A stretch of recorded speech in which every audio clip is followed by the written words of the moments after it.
आई तुला काय सांगू ग, there is a lot of pressure in office and I am feeling so depressed. I मला डिप्रेशन फील होत आहे, आई मला डिप्रेशन फील होत आहे. अगं चुलीत गेलं तुझं डिप्रेशन, ये जरा बाहेर, माणसांना भेट, 4 लोकांना भेटा जरा.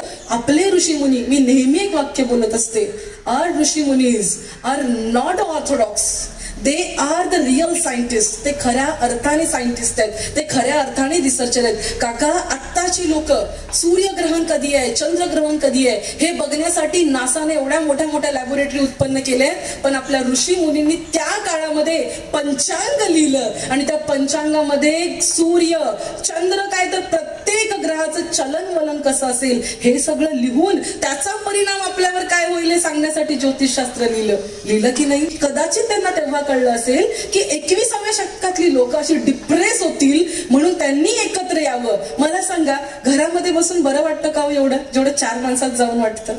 4 माणसात येतो आपण, बसतो, बोलतो, म्हणून मुलींना पण या कार्यक्रमांना घेऊन यायचं. कळू द्या त्या कार्ट्यांना काय असतो हळदी कुंकवाचा कार्यक्रम. त्यांना असं वाटतं, नेहमी मुलींना वाटतं, प्रश्न विचारतात मला. आणि मी आता सुद्धा तुम्हाला हे निवेदन करेन, विनंती करेन, एखादा जर प्रश्न असेल ना मनात, तो लिहा आणि मला द्या. आता जर नसेल द्यायचं तर नंतर द्या, माझ्या संपर्कात राहा, काही हरकत नाही. मलाच येतं ग बाई, मीच हुशार म्हणून नाही. तुम्ही जो प्रश्न विचाराल त्याच माध्यमातून थोडा मी अभ्यास करते. जर तुमच्या प्रश्नाचं उत्तर देऊ शकले तर मी स्वतःला भाग्यवान समजेल. जर प्रश्न असेल तर विचारा. मुली प्रश्न विचारतात, yes नीलमताई everything is fine, Haldi Kunku करायचा, काळी कपडे घालायची, सगळं वाण द्यायचं वगैरे सगळं मान्य केलं, पण आम्हीच का करायचं ते? आम्हीच का करायचं? फक्त पुरुषांनी केलं म्हणून काय बिघडतंय? पुरुषांनी पण केलं पाहिजे ना. याच्यासाठी मी माझ्या पद्धतीचं सांगणार नाही. स्वामी अखंडानंद सरस्वती जे होऊन गेले, स्वामीजींचं एक वाक्य आहे, ते म्हणतात की या भारतावरती अनेक पातशायांनी आक्रमण केली. मग निजाम असतील, कुतुब असतील, अनेको पातशाया आल्या, फ्रेंच असतील, डच असतील, अफगाणिस्तान असतील, कोणी लोक आली इकडे आणि सगळ्यांनी आक्रमण केली. पण एवढ्या सगळ्या आक्रमणानंतर सुद्धा जर भारताच्या मातीमध्ये संतांचे विचार आणि कृष्णाची आणि रामाची भक्ती टिकू शकते, धर्म टिकू शकतो, संस्कृती टिकू शकते, तर यासाठी 2च व्यक्ती जबाबदार आहेत. एक म्हणजे या भारत भूमीतले कीर्तनकार, प्रवचनकार, आणि दुसरं म्हणजे या भारत भूमीमध्ये जन्माला येणारी स्त्री, जी एवढे दिवस धर्मरक्षणाचं कार्य करते. मुलींनो आणि महिलांनो, असं नका समजू आम्हालाच करावं लागतं Haldi Kunku. No my dear, ही आपल्यावरती दिलेली बंधनं नाही आहेत, ही आपल्यावर दिलेली जबाबदारी आहे. ही जबाबदारी आपल्यावर दिलेली आहे. कोणी? धर्माने दिलेली आहे, शास्त्राने दिलेली आहे. का दिली त्याचं पण रिझन सांगता. हळद किती घालायची? तेवढीच घालायची. जास्त घातली तर काय होतं? कडू होते. बरोबर आहे की नाही? एवढं माहितीये की नाही? अगदी त्याप्रमाणे बरं मीठ जास्त झालं तर काय करायचं? मग काय करायचं मीठ जास्त झालं तर? व्हेरी गुड काकू, एकदम छान. बटाटा, टाळ्या झाल्या पाहिजे काकूंसाठी. बटाटा आणि कांदा घालू शकतो बरं का. अशा पण टिप्स आम्ही शेअर करतो. बरं इथे तुम्ही बायका आहात म्हणून, नाही तर कीर्तनात गेल्यावर मी असलं काही, बाई असं कसं चालायचं. इथे महिला वर्गांना मुख्यतः बोलवलंय म्हणून सांगते. अगदी त्याप्रमाणे हे आपणच का करावं ह्याचं कारण नीट ऐका. या निसर्गाने, या प्रकृतीने जो अधिकार आपल्याला दिलाय ना, तो अधिकार या पुरुषांना नाही दिलाय. मला सांगा, या निसर्गाने, या प्रकृतीने आपल्या पोटामध्ये एक नवीन प्रकृती उत्पन्न करण्याचा अधिकार आपल्याला दिलेला आहे. म्हणून आपल्यावरती जबाबदारी येते की आपण या धर्माचं संरक्षण करावं. हे पहिलं कारण आहे. दुसरं कारण काय आहे? आपल्यावरतीची जबाबदारी. एक सांगू का, एखादी लहानशी मुलगी असेल ना तुमच्या घरामध्ये, बघा तुलना करा. एखादा लहान मुलगा असेल ना तर तो म्हणतो, आई आई लाल रंगाची गाडी मला दे, पिवळ्या रंगाची गाडी दे. पण ती मुलगी असते ना, तिला सांगावं नाही लागत. तिला जे काही असं भेटेल ना त्याला ती बाबू बाबू बाबू बाबू करते ना, त्याला ती बाबू बाबू करते. आई कशी अशी करते तशी ती पण त्याला अशी करते. तिला काय कळावं याचा अर्थ, पण ती करते ना. का ती करते? कारण निसर्गाने तिच्यामध्ये ते मुळात दिलेलं आहे. कितीही थकून आले, काकू बघतात, कितीही थकून आले, भले कीर्तन दिवसाला 3 केली तरी संध्याकाळी आल्यावरती तुम्ही बसावं, बॅग ठेवते, तुम्ही बसावं, चेंज करते, हातपाय धुवून थांबा, थोडा कढी भात बनवते. मी बोलते की ते बोलतात? ते मी बोलते.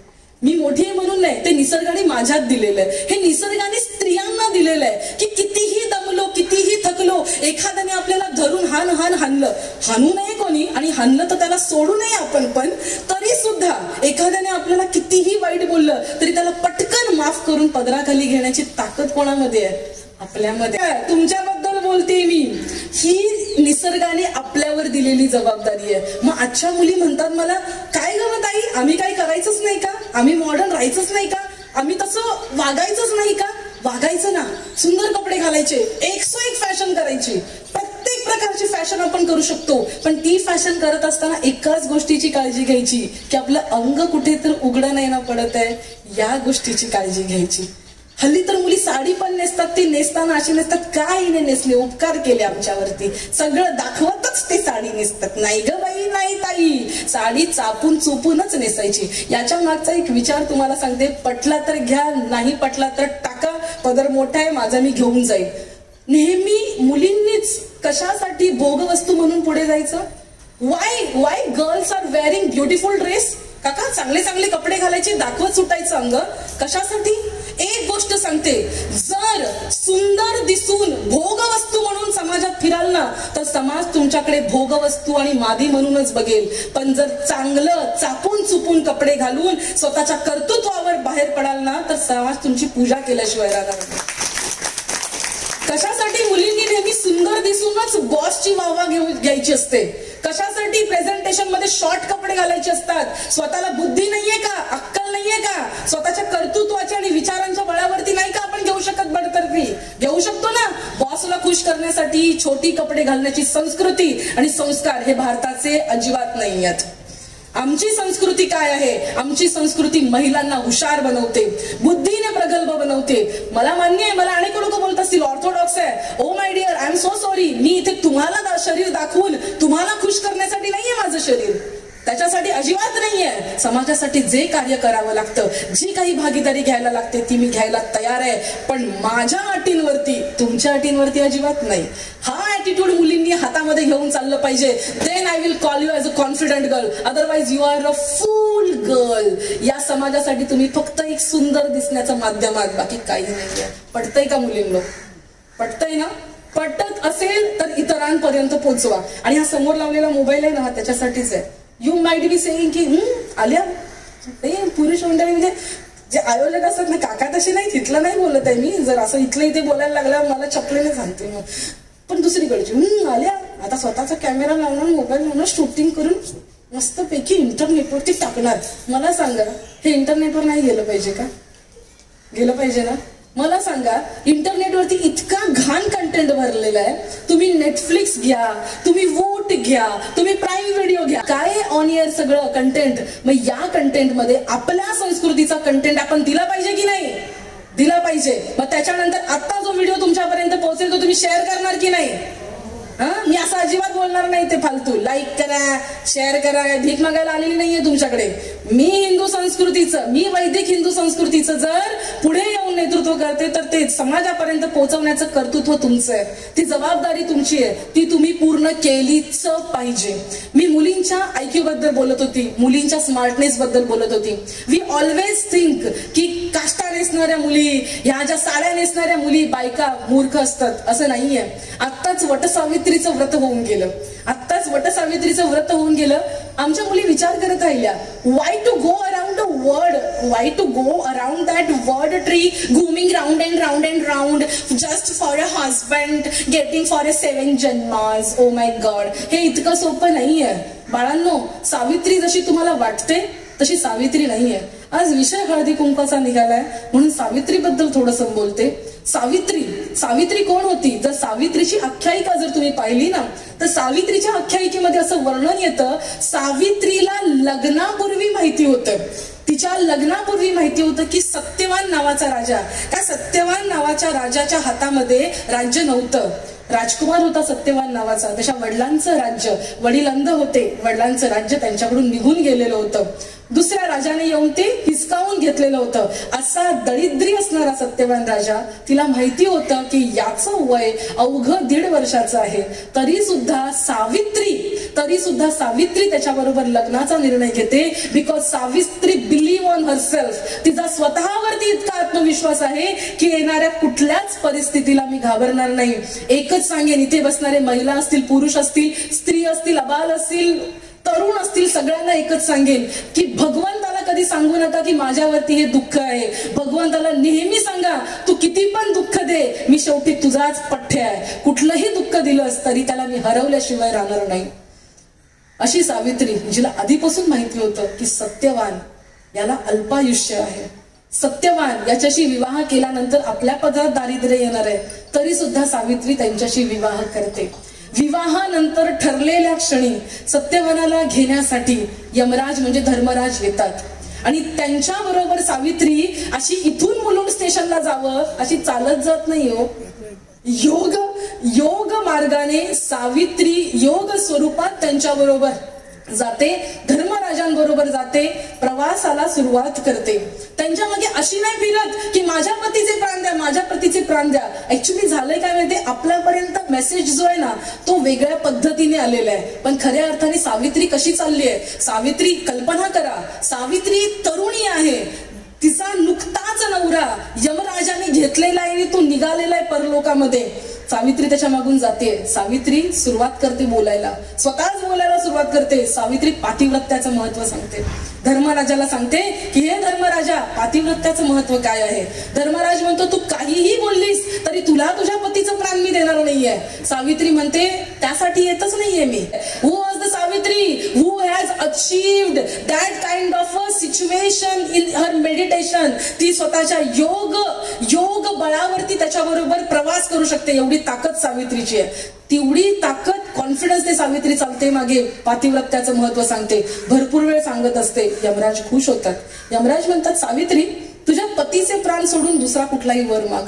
सावित्री वर मागते, माझ्या सासऱ्यांना दृष्टी नाहीये, त्यांना दृष्टी द्या. यमराज तथास्तु म्हणतात. सावित्रीच्या सासऱ्यांना दृष्टी प्राप्त होते. सावित्री प्रवास चालू ठेवते. आता सावित्री ब्रह्माबद्दल बोलायला लागते. कशा प्रकारे जगामध्ये ब्रह्म सगळीकडे नटलेलं आहे. विठ्ठल जळीस्थळी भरला, रीता ठाव नाही उरला. हे सावित्री बोलत वचन सांगत असते. धर्मराज मागे फिरतात आणि म्हणतात वा मुली, किती सुंदर रीतीने तू जगात भरलेलं नटलेलं ब्रह्म सांगितलंस. एक वर माग, पण स्वतःच्या पतीचे प्राण सोडून. आता सावित्री म्हणते माझ्या सासऱ्यांचं गेलेलं जे राज्य आहे ना ते पुन्हा आम्हाला मिळू दे. आता सावित्री स्वतःच्या सासऱ्यांचं राज्य पण मिळवून घेते. आता सावित्री पुन्हा चालत असते. सगळ्यात शेवटच्या टप्प्यावरती सावित्री सत्संगाचं महत्व सांगायला लागते की सत्संग कशासाठी असतो. घर दारा और लक्ष्मी पापी की भी होय, संत समागम हरिकथा तुलसी दुर्लभ होय. संत तुलसीदास महाराज म्हणतात की सत्संग फार रेअर आहे, सत्संग दुर्मिळ आहे. सत्संग मिळतच नाही. इथे आला असता, हळदी कुंकू केला असता, एकमेकांची निंदा आणि साड्यांची स्तुती करत गेला असता, पण काकांची कृपा म्हणून इथे सत्संग मिळाला. सत्संगाचं महत्व सावित्री सांगते. सावित्री हरली नाहीये, सावित्री चालतीये. आता पुन्हा यमराज मागे वळले आणि म्हटले पुन्हा त्याच अटीवर तुला सांगतो, एक वर माग तुझ्या पतीचे प्राण सोडून. आता सावित्री म्हणते ठीक आहे, माझ्या घराचं गोकुळ होऊ दे, माझ्या घराचं नंदनवन होऊ दे. आता मात्र यमराज इतका खुश झालेला असतो की त्याला सावित्रीच्या पतीचे प्राण दिल्याशिवाय ती गोष्ट होणं शक्य नसतं आणि त्याला तथास्तु बोलण्याशिवाय दुसरा पर्यायच राहत नाही. अहो मागे कुठे बघता मुलींनो, मागे काय बघता. Who was Savitri, a well educated, confident, जिला शास्त्राचं, वेदांचं, ब्रह्माचं, सत्संगतीचं सगळ्याचं ज्ञान होतं, ती आहे सावित्री. सावित्री म्हणजे अशी तशी नाहीये. आपल्याला आपल्यातल्या स्त्रियांबद्दल माहिती नाहीये म्हणून आपल्या मनामध्ये अनेको गैरसमज आहेत. ते गैरसमज बाजूला आपण केले पाहिजेत. मान्य आहे ना, मला मान्य आहे. तुम्ही मोठ्या कॉर्पोरेट कंपनीत कामाला असाल. आता तर मी ज्या कंपनीत कामाला आहे ना त्याबद्दल एकच वाक्य सांगेन. कोविडची जी लस आता डिटेक्ट झाली ना, जी शोधून काढली, ज्या सायंटिस्टनी शोधून काढली, त्या सायंटिस्टना जो टेक्निकल सपोर्ट जो हवा असतो ना तो सपोर्ट माझ्या कंपनीने दिलेला आहे. इतकी मोठी कंपनी. हे कशासाठी सांगायचं. हल्लीचे कीर्तनकार सगळे शिकलेले आहेत आणि प्रभू रामचंद्रांची ही कृपा असेल असं मी म्हणेन की त्यांचं मंदिर उभारण्याच्या आधी त्यांनी ही सेना उभी केली कीर्तनकारांची, जे स्वतःचा वैदिक हिंदू धर्माचा प्रचार आणि प्रसार भरपूर मोठ्या बळाने करतात. त्यांनी सगळं कार्य केलेलं आहे. सावित्री अँड ऑल परत मुलींना वाटतं मग आमच्यावरतीच बंधनं का. एकच दृष्टांत देईन त्याच्यावरती. मला सांगा, फूल असतं ना, फूल, यू आर ब्लडी फुल, तो फूल नाही. फूल, कमळ, गुलाब, गुलाबाच्या पाकळ्या किती सुंदर असतात ना. गुलाब म्हणले की त्या पाकळ्या गुलाबी रंगाच्या समोर येतात. गुलाबाच्या पाकळ्या कशासाठी असतात? पाकळ्या म्हणजे गुलाब आहे का? नाही ना. काय प्रयोजन आहे? What is the application of that पाकळ्या? पाकळ्या कोणासाठी आहेत? आतल्या परागकणासाठी. बरोबर आहे की नाही? आतल्या परागकणासाठी पाकळ्या आहेत. जर पाकळ्या नसतील तर आतल्या परागकणांचं काय होईल? परागकण म्हणजे काय?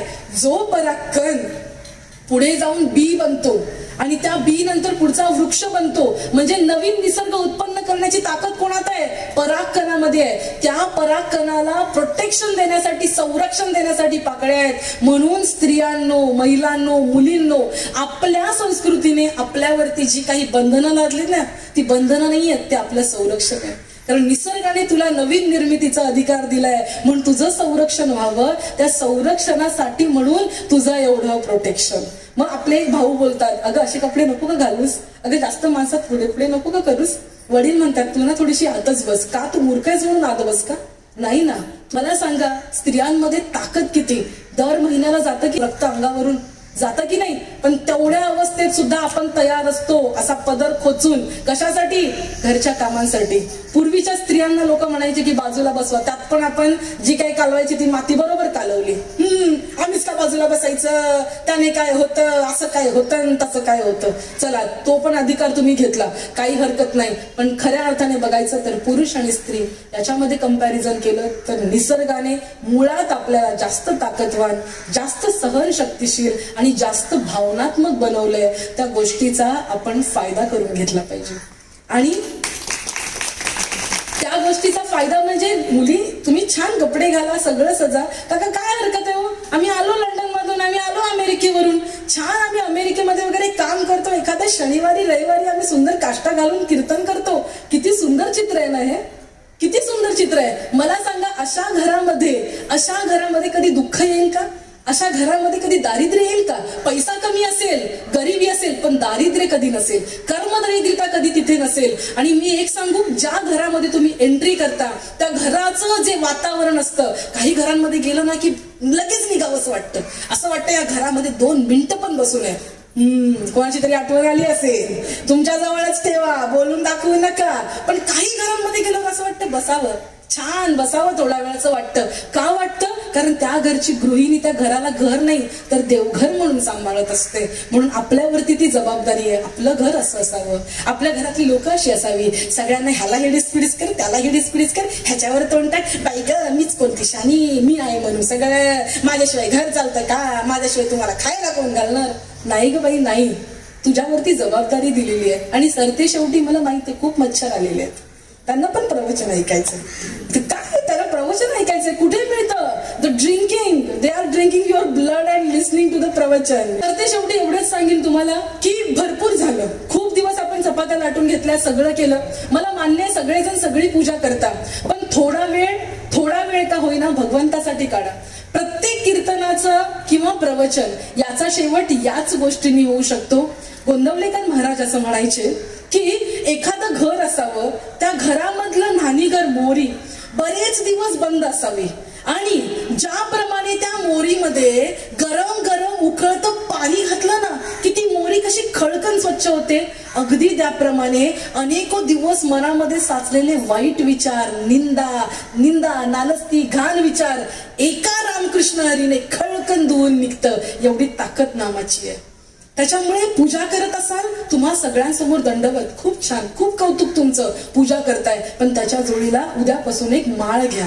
कसली माळ घ्या? बाई ग, तुळशीची माळ घालायला सांगत नाहीये मी, नाहीतर आत्ताच सगळ्याजणी पळून जातील. बाई तू वाण पण राहू दे, त्या हळदी कुंकू पण राहू दे, कुठली ताई आणली बाई तुळशीचीच माळ घाल म्हणते. तुळशीची माळ नाही, एक माळ अशी जी नामस्मरणासाठी माळ असते तशी माळ घ्या. आणि एक सांगेन, नळी पुंकिली सोनारे आले वारे गेले वारे असं करू नका.